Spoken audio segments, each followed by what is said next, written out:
According to the fans, the specialists, and the members of ABBA, something the truth beyond any debate. If It Wasn't for the Nights is one of the best songs in the Voulez-Vous album. From its very first days in the Polar Music Studio rehearsals, it was a single A-side promise.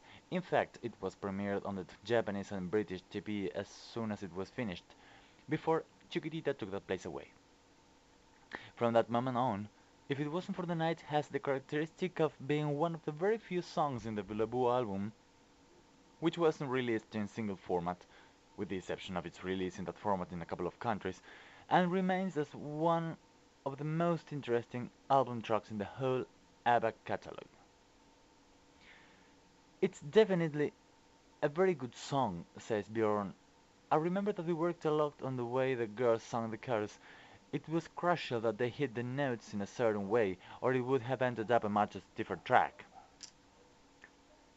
It doesn't feature an obvious disco style, although it is indeed a song which carries the sound of the late 70s, given its flexible, catchy rhythm, which reminisces club music. To add more, as the first track from the future new ABBA album, they were revealing to the public that it showed a still further lyrical development in comparison with some songs from their last album. The problems that led to Agneta and Bjorn's divorce are portrayed here, although they are hard to find, hidden as they are in such a catchy and danceable track. I've got appointments, work I had to do.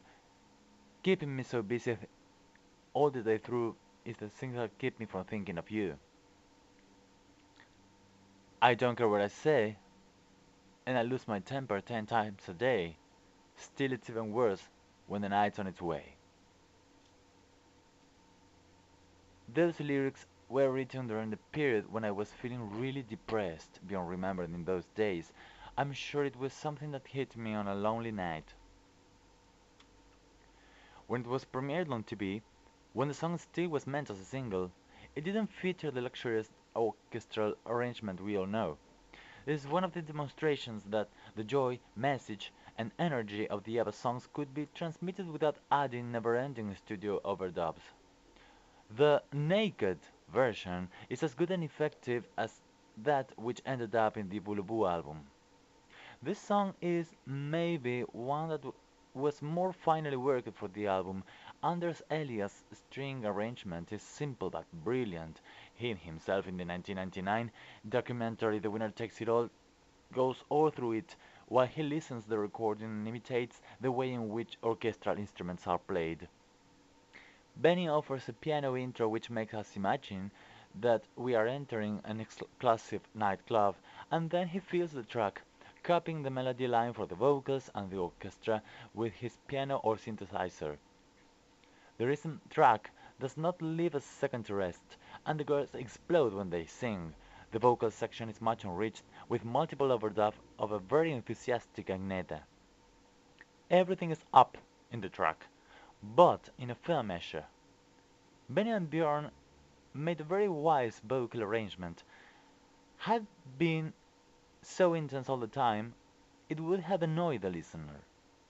But in the chorus, after the statement, "Somehow I can see the light if it wasn't for the nights," the girls offer a soft falsetto.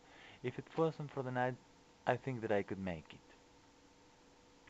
And they will repeat this scheme a couple of times. If It Wasn't for the Nights is one of the longest songs in Voulez-Vous. Maybe one less repetition of the chorus would have been better, and one that shows better the skillful musicianship that the group could reach.